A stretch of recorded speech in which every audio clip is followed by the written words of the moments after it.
Magandang umaga mula sa Pag-asa Weather Forecasting Center. Ito ng ating update sa binabantayan nating Bagyong Jenny sa loob ng ating Philippine Area of Responsibility.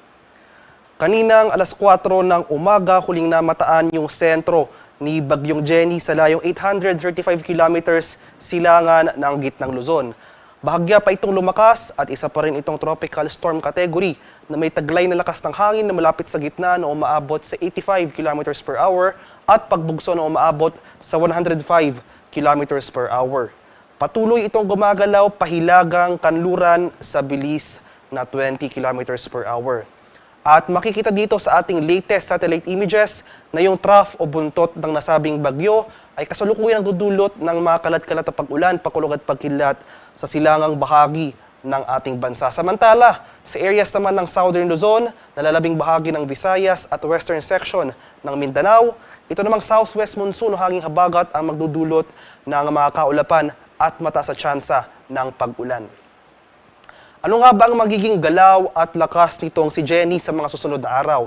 So simula ngayong araw hanggang bukas, magpapatuloy yung generally northwestward na paggalaw nitong si Bagyong Jenny at pagsapit ng Tuesday, magiging generally pa-west-northwestward yung paggalaw nito. Makikita natin dito sa ating track at pagsapit ng Wednesday ay magiging generally westward or pakanluran yung track ng nasabing bagyo. From Wednesday evening, so sa gabi ng Miyerkules hanggang sa umaga ng Huwebes, ay magpapass over ito sa Bashi Channel. Ito yung area na pagitan ng Southern Taiwan at ng Batanes Island. At makikita rin natin dito sa ating track na sakop ng ating confidence cone itong ilang areas ng extreme northern Luzon. So hindi pa rin natin tinatanggal yung tsansa ng landfall. Ito yung direktang pagtama sa lupa or close approach. Ito naman yung bahagyang paglapit sa ating kalupaan sa ilang areas ng extreme northern Luzon sa mga susunod na araw. Magpapatuloy yung paglakas o pag-intensify nitong si Jenny sa mga susunod na araw, and within the day, posible na itong lumakas pa or makamit nito ang severe tropical storm category. And sa patuloy nitong paglakas, makikita natin dito sa track ng bagyo, posible itong maging isang ganap na typhoon bukas ng gabi or sa within the next days or tomorrow evening or on Tuesday. At ano nga ba ang magiging epekto nitong si Bagyong Jenny sa ating bansa? In terms of heavy rainfall or yung mga malalakas sa pag-ulan na dala ng bagyo, posible tayong makaranas ng malalakas sa pag-ulan sa ilang areas ng Northern Luzon, particular na sa Batanes, Babuyan Islands, northern portion ng mainland Cagayan, Apayao at Ilocos Norte starting Wednesday or Thursday next week.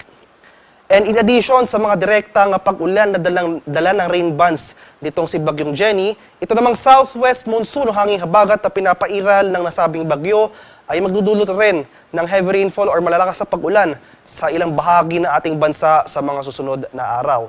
Starting tomorrow, makakaranas tayo ng moderate to heavy with the times intense rain sa bahagi ng Palawan at pagsapit ng Tuesday ay bahagyang tataas yung axis ng ating southwest monsoon. So itong areas ng northern Palawan, kasama na dyan ang Calamian at Coyo Islands, pati na rin at ang Occidental Mindoro, makakaranas tayo ng malalakas na pag-ulan. So ngayon pa lamang nakakaranas tayo ng mga kalat-kalat na pag-ulan sa ilang bahagi ng ating bansa, itong eastern section ng Luzon, southern Luzon, Visayas at western section ng Mindanao.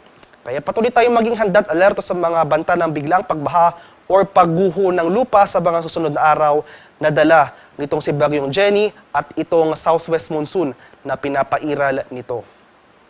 Sa mga malalakas naman na hangin o yung severe winds sa dala ng bagyo, sa ngayon wala pa naman nakataas sa tropical cyclone wind signal sa anumang bahagi ng ating bansa, ngunit posible tayong mag-issue ng wind signal sa mga areas ng extreme northern Luzon mamayang gabi or bukas. In anticipation ito sa mga malalakas na hangin na dala ng papalapit na bagyo. Posible tayong mag-issue ng wind signal ng mas maaga kung may significant changes sa ating forecast scenario.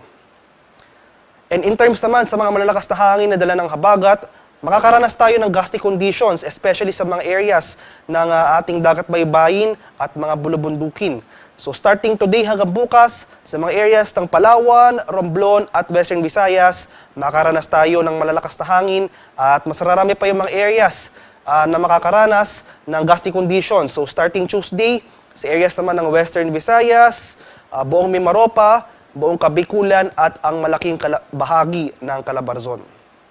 At para naman sa kalagayan ng ating karagatan, sa ngayon wala pa naman nakataas na gale warning sa anumang baybayin na ating kapuluan.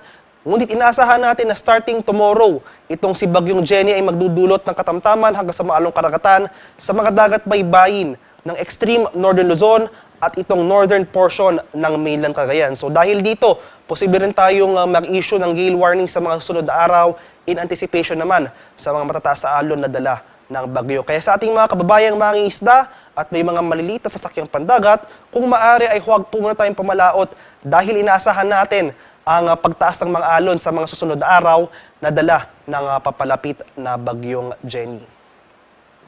At para naman sa magiging lagay ng ating panahon ngayong araw dito sa Luzon, makikita natin dito na eastern section ng Luzon sa mga areas ng Isabela, Aurora, pati na rin dito sa bahagi ng Quezon, buong Kabikulan at buong Mimaropa.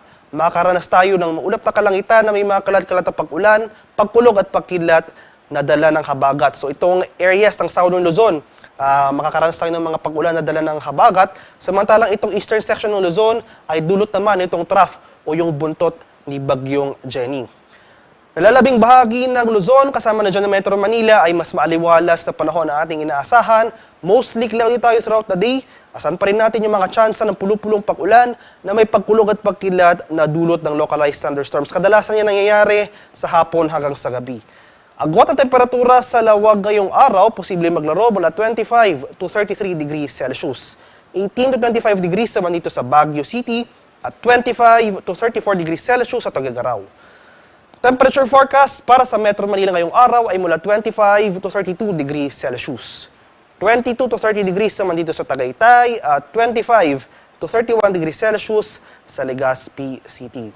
At temperature forecast para sa Puerto Princesa at Calayan Islands ay mula 25 to 32 degrees Celsius.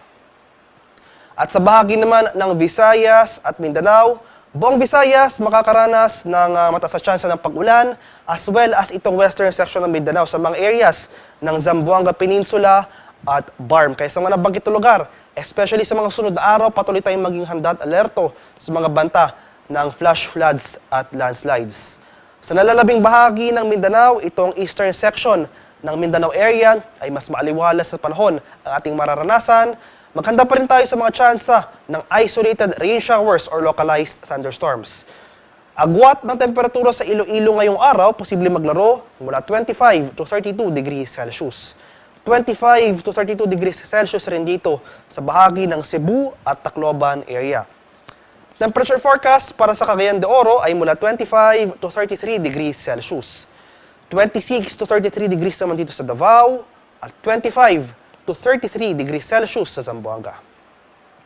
At para naman sa ating 3-day extended weather outlook sa mga piling syudad ng ating bansa, so bukas malaking bahagi para ng Hilagat at Gitnang Luzon magpapatuloy ang maaliwalas na panahon at ngunit dahil sa papalapit na Bagyong Jenny, sa mga susunod na araw makikita natin dito na malaking bahagi ng Luzon at buong Visayas makakaranas ng maulap ng kalangitan na may mga kalat-kalat na pag-ulan, pagkulog at pagkilat.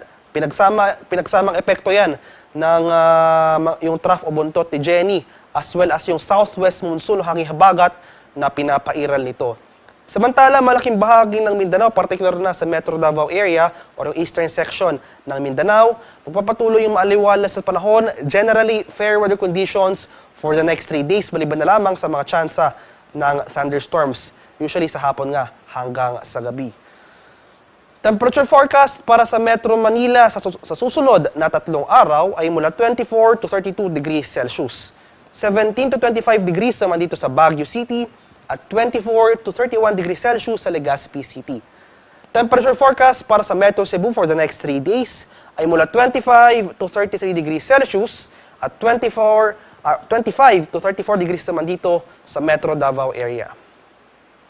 At since unang araw ngayon ng Oktubre, itong ating monthly climatology sa mga bagyo para sa buwan na ito. So for the month of October, 2 hanggang sa 3 bagyo ang posibleng mamuo or pumasok ng ating Philippine Area of Responsibility.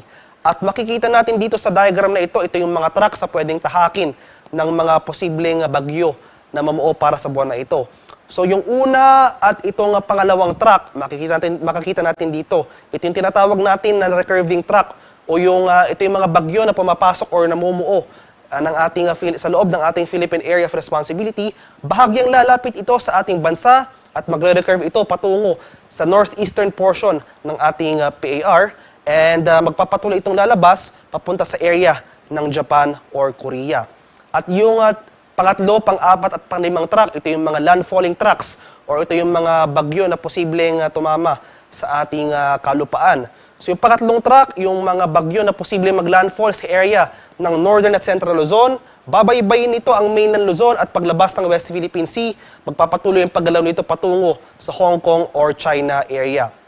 Samantala yung pang-apat at pang-limang track na posibleng tahakin ng mga bagyo para sa buwan na ito, yung mga landfalling na bagyo sa area ng Central, Southern Luzon, pati na rin sa Visayas. Pagkatapos ng landfall ay babaybayin nito ang ating kalupaan, and paglabas ng West Philippine Sea ay magpapatuloy naman ito or maggagalaw naman ito palabas ng ating PAR patungo sa Vietnam area.